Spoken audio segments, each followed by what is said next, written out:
Guys नमस्ते अनि स्वागत छ मेरो अर्को ब्लगमा। सो आज चाहिँ हामी जाँदैछौँ अस्ट्रेलियाको एकदमै रमाइलो अनि एकदमै ब्युटिफुल ठाउँ छ अस्ट्रेलियन जू। सो यो चाहिँ ब्रिस्बेन सिटीबाट अराउन्ड 1.5 आवरको ड्राइभमा छ। सो आज चाहिँ म मेरो छोरी अनि मेरो बुढी जाँदैछ Australian zoo. So let's go guys. Check guys, finally we are in the Australian zoo. लास्टै गाह्रो भएपछि पार्किङ पाउँदा कोही पार्किङ नपाएर हुन्छ, पार्किङ भन्दा बाहिर राख्दैछन्। मेरो छोरी चाहिँ सुतिरहेको छ है अहिलेसम्म। खै चेक छोरो उठिसक्यो छोरो, कहाँ चलाइहाल्छु नि त्यो गाडी। पार्किङ चाहिँ कोही छैन, फुल प्याक छ। यस्तो पानी परिरहेको छ, मौसम आकाश पनि कालो कालो भइरहेछ। त्यही पनि मान्छेहरू अब क्रिसमस न्यु इयर इभको बिदा भएर होइन सबजना जू घुम्न आएर रहेछ बच्चा बच्ची लिएर। यस्तो प्याक छ आज पार्किङ, यस्तो प्याक छ। म त आम जस्ट इमेजिनिङ के भित्र कति मान्छे होला भन्ने कुरा के भन्छ तिमी? अब स्पेसल त ठुलो बस्ने ठाउँ चाहिँ नपाउँछ त्यो त। ल फाइनली अब हामी चाहिँ त्यहाँ गएर टिकट काट्नुपर्ने हुन्छ। टिकटको चाहिँ कति $60 पर पर्सन, इन्क्लुडिङ छोरीको 35,000 रे। भनेपछि 3 बजे अहिले 1 कति बज्यो? अहिले 1 बज्यो। 5 बजीसम्म खुल्छ। सिधा we still got like 4 hours to visit. Let's see what are you gonna see over here.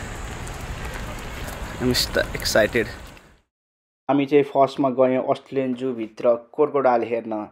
So crocodile चाहिँ एउटा बाहिर बसिरहेको छ पानी बाहिर, र अर्को चाहिँ पानीबाट यस्तो टाउको निहालेर चियाउँदै हेरिरहेको रहेछ। त्यस वाटर पार्क छोरीको लागि वाटर पार्क रहेछ यहाँ, द लाफिङ स्टल।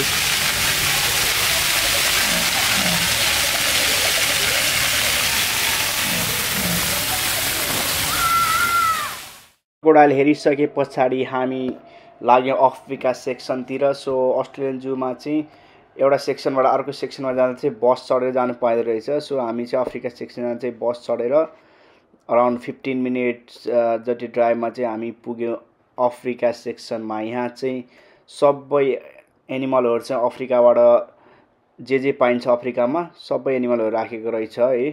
हामीले जाने बित्तिकै हामीले सुरुमा देख्यौँ जिराफ, जेब्रा। कति लामो हुँदो रहेछ त हेर न।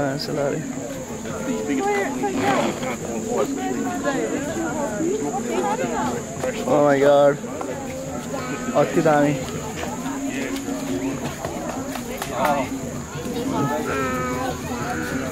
अति दामी देखियो है जिराफहरू यहाँबाट। टाउको चाहिँ लास्टै लामो। त्यो सेतो र कालो छाला भागलाई के जेब्रा भन्छ, के भन्छ? त्यो जेब्रा, यो चाहिँ जिराफ। ल गाइज है, हामी चाहिँ अफ्रिका सेक्सनमा आएर जिराफहरू पनि हेऱ्यो। बवाल रहेछ यो ठाउँ चाहिँ है। यस्तो ठुलो रहेछ है, जू भन्दा पनि यो त जङ्गलै टाइपको रहेछ है। जामिन जू भन्दा पनि जङ्गलै टाइपको। सही रमाइलो भइरहेछ। टाइगरहरू पनि हेर्न पायो भने थियो, बाघहरू कता होला, बाघहरू पनि छ भनेपछि। ए राइनो पनि रहेछ, हेर त राइनो पनि रहेछ। बवाल रहेछ, के रहेछ राइनो। है ल 1-2 राइनो रहेछ। नेपालमा पाउने 1 राइनो, यहाँ चाहिँ 2 राइनो। अति अमेजिङ भइरहेको अवस्था छ यार। फर्स्ट टाइम होला यार यस्तो खतरा। चेक गाइज, खतरा आइरहेको छ यार। खतरा फिलिङ्स, खतरा भाइ। राइनो, बवाल राइनोहरू। म चाहिँ अब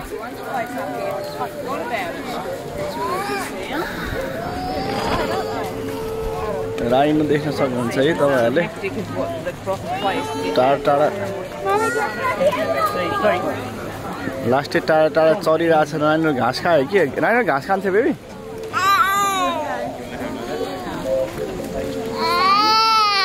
मेरो छोरीको चर्तीको लागि यहाँ टोपी लाउनु पर्यो रिस्टोर गरे कि छोरो केही हुन्न के लाउ न लाउ खुरखुरु भयो निकालिदिन्छु म निकाले यस्तो गरे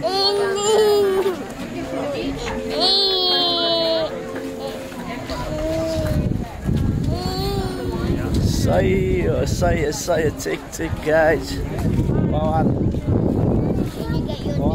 ball vibes Raina हेर्नु पर्यो नि एउटा सर्ट लगाएर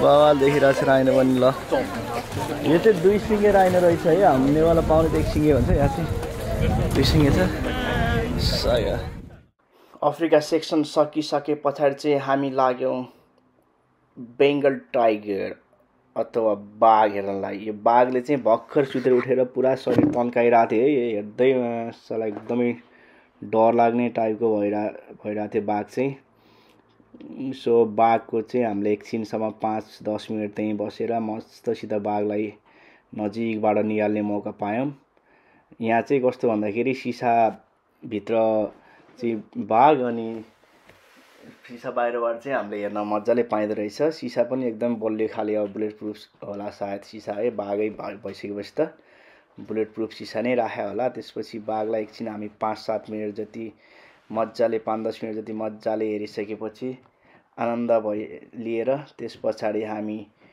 टक्क ढोका खोलेर गयौं हामी अस्ट्रेलियाको नेटिभ एनिमल जहाँ चाहिँ अस्ट्रेलियामा चाहिँ मान्छेको पपुलेसन भन्दा पनि यो जनावरको पपुलेसन बढी छ त्यो जनावर हेर्नलाई गयौं र त्यसको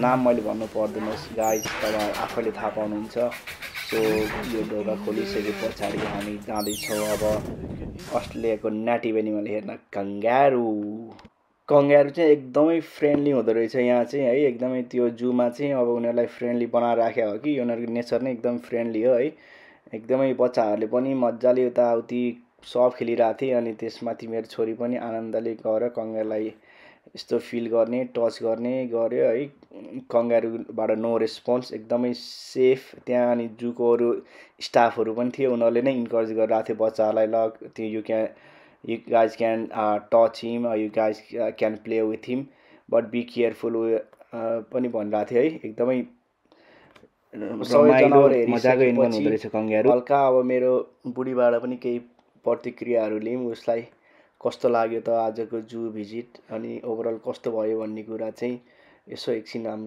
मेरो बुढीको कुरा पनि अब सुन्दिम so let's go tour do you like the Australia zoo tour कस्तो लागिरहेछ रमाइलो छ नेचुरल ब्युटी हेर्न पाइएको छ एनिमल्सहरु पनि बेला बेलामा ठाउँमा अहिलेसम्ममा हेरेको भनेको त्यही crocodile giraffe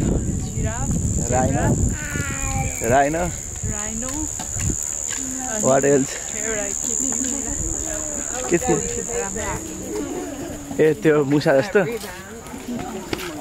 the last ending of our trip so हामी चाहिँ अफ्रिका सेक्सनमा गयो त्यहाँ चाहिँ giraffe zebra elephant all the other animal from Africa त्यहाँ चाहिँ त्यस्तो रहेछ त्यसपछि एसिया सेक्सनमा बाघ एलिफेन्टहरु रेड पान्डाहरु त्यो सबै कस्तो अर्गनाइज गरेर राखेको रहेछ so guys if you like my video please don't forget to subscribe my channel keep supporting guys र अझै पनि यस्तै ब्लगहरु यस्तै राम्रो कन्टेन्ट हेर्न चाहनुहुन्छ भने त्यो बेल आइकनलाई थिच्न नभुल्नु होला र see you guys till next time